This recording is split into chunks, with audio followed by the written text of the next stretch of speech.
Hello everyone, welcome back to ANA Vacays Vlogs. We really appreciate the support in our first video. Tapi ayuh, let's get into this episode. Kali ini kita lagi camping di dalam hutan, jadi fasilitasnya juga kurang dibanding caravan park. Di sini cuma ada unpowered side, sama kitchennya yang cuma punya air hujan, dan juga drop toilet.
Pada episod kali ini, kita menggunakan canvas sebagai lapik di bawah kemah. Kemah yang kita menggunakan juga merupakan saiz kemah 4 orang dan juga kita akan memasang gazebo di hadapan kemah.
Setelah siap pasang kemah dan juga gazebo, ada pendatang asing yang datang melawat. Kangaroo.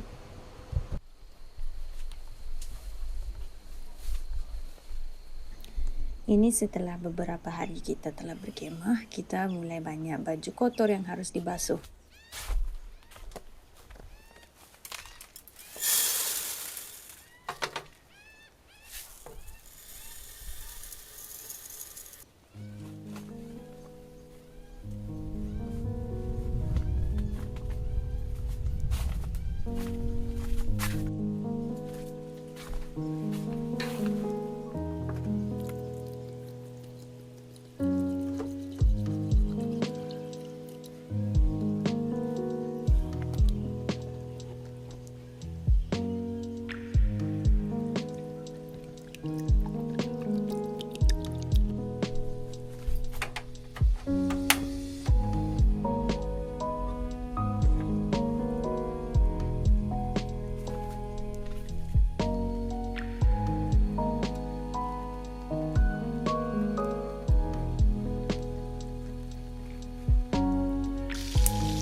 Setelah makan pagi dan juga membasuh pinggan, kita telah ke Preston Beach yang terletak lebih kurang 7 minit daripada Martin's Tank Campground buat mandi-mandi.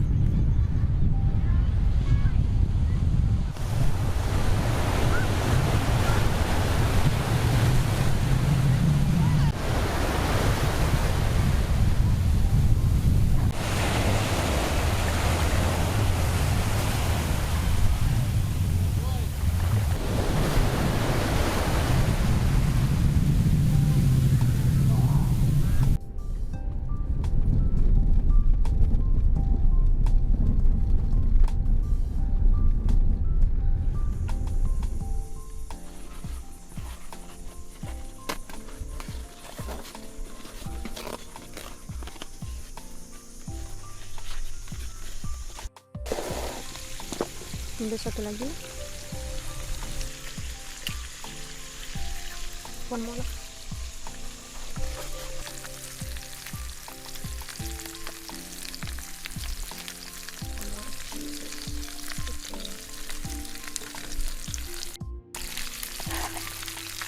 Banyak butter people are going to connect.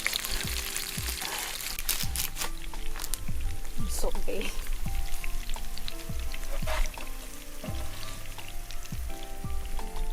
Not really what that means.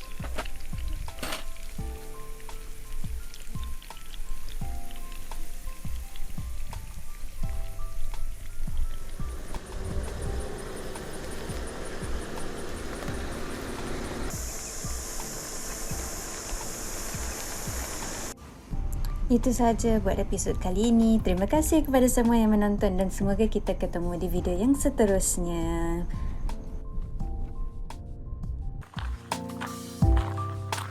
2022